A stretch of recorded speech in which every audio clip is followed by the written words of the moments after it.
actually began in Florida. Back in 1937, what was dubbed as the Marine Studio was built in a town which is now called Marineland, Florida. The idea was to build a movie studio of sorts to which producers would have the perfect facility to film marine life in. What ended up happening, however, was the immense draw the studio had in public interest. Fast forward back to 1954, and these developers took this popular Florida destination and built Marineland.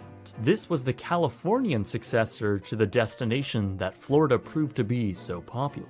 Construction soon began across their vast 63-acre parcel on the Palos Verdes Peninsula. This included two massive aquatic tanks, one oval and one circle with a grandstand surrounding it. Each tank held more than 500,000 gallons of water, along with 3 levels of underwater viewing. The property also featured a hotel, restaurant, and pier, and lots of room for growth. Attractions like this were rare across the US, and Marineland made it into a destination and a sight to behold rather than just a roadside stop. On its first day open, more than 15,000 eager visitors had experienced the park, and by the mid-1950s, over 1 million people had been walking through the gates annually.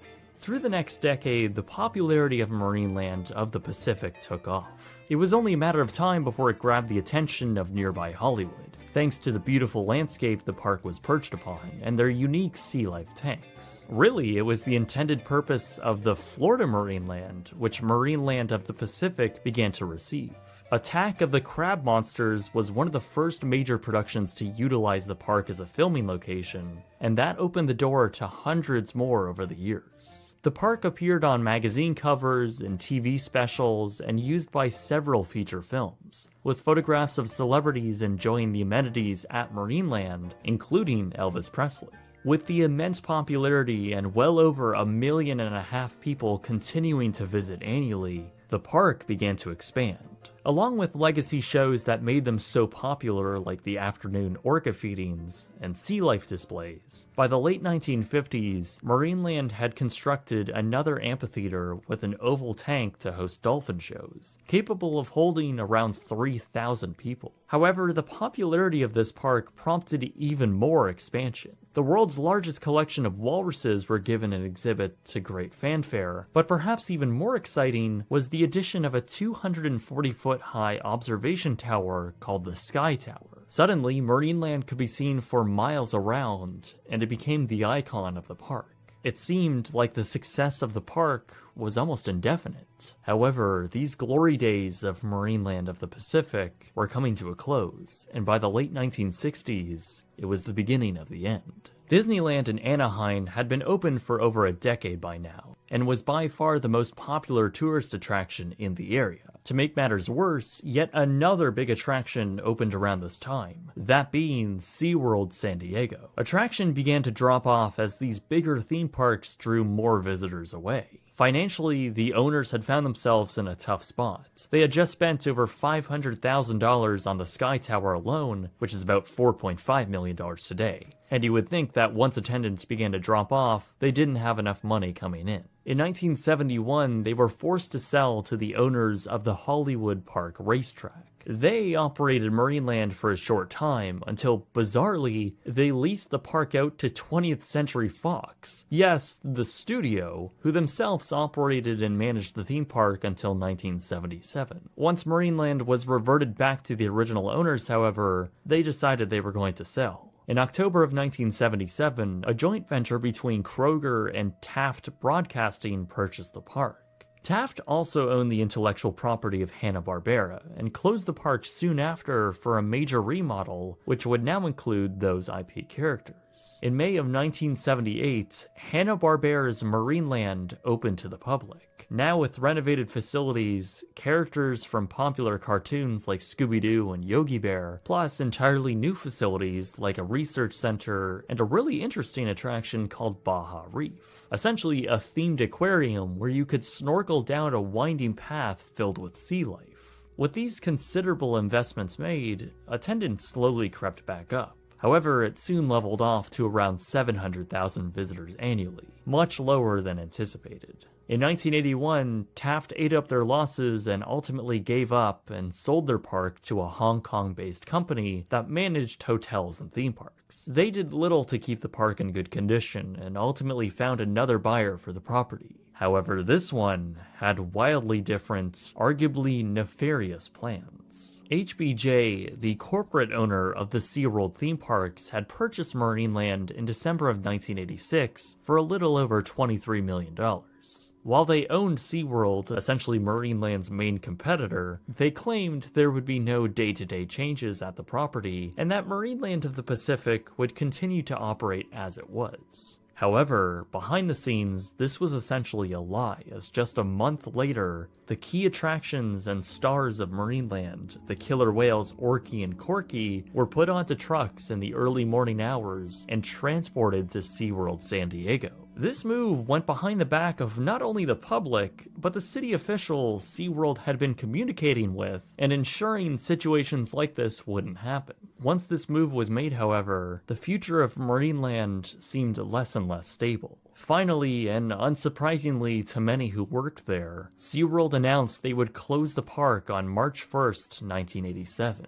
In reality, and a slap to the face to all of their dedicated employees, Marineland was actually shuttered on February 11th due to an alleged bomb threat. These supposed threats, however, were never made public.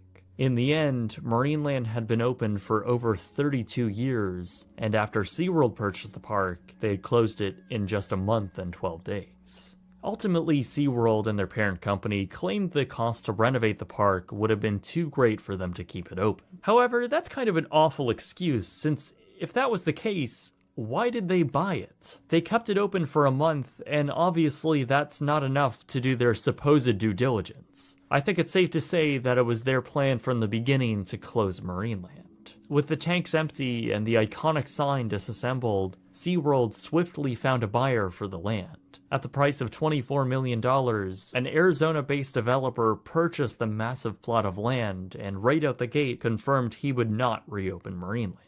The park from this point on was dead. Instead, his vision for the site called for a luxury resort, and demolition on certain buildings then commenced. The massive tanks which once held the orcas were now gone, as were other various structures, apart from some key assets that the developers intended to reuse for their resort, which included the Baja Reef. By late February of 1988, only the tanks had now been demolished, leaving other structures like the Sky Tower still standing, and that's how they would be left for several years. The property sat abandoned, including that 250-foot tall tower, as it slowly became vandalized. As you could probably imagine, there aren't many photos from this time other than satellite, but even this just shows how much of the park was left abandoned.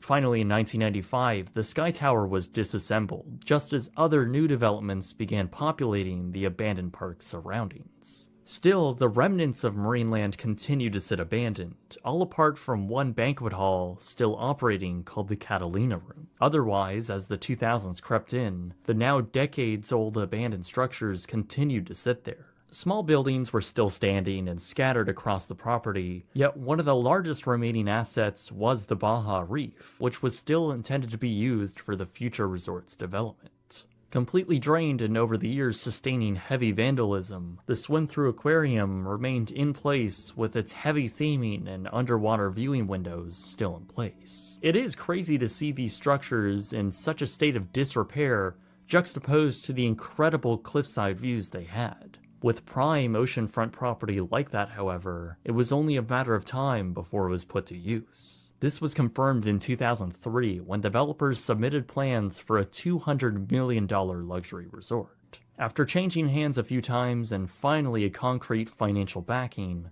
the resort was approved by City Council and demolition of the existing Marineland structures began in 2007. In their final plan, this new resort would be built completely from scratch, meaning the entire plot of land would be completely leveled. And as construction continued through 2008, the Terrenia Resort officially opened to the public on June 12, 2009. Today, Terrenia operates as the largest Los Angeles coastal resort. One with a 9-hole golf course, nature trails, 4 restaurants, a spa, 3 swimming pools, and vacation homes, all packed into this 5-star resort starting at around $570 a night.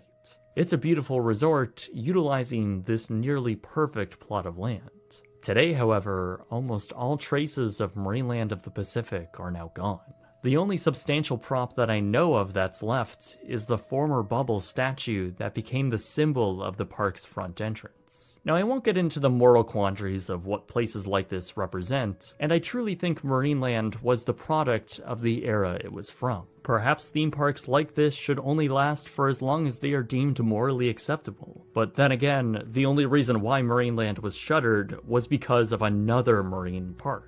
So I'll let you draw your own conclusions, but I think it can be universally agreed that Marineland of the Pacific had the charm that only something built pre-Disneyland could have. For millions, it was the beautiful marine park on the ocean that was unrivaled. That was, at least, until its rival quite literally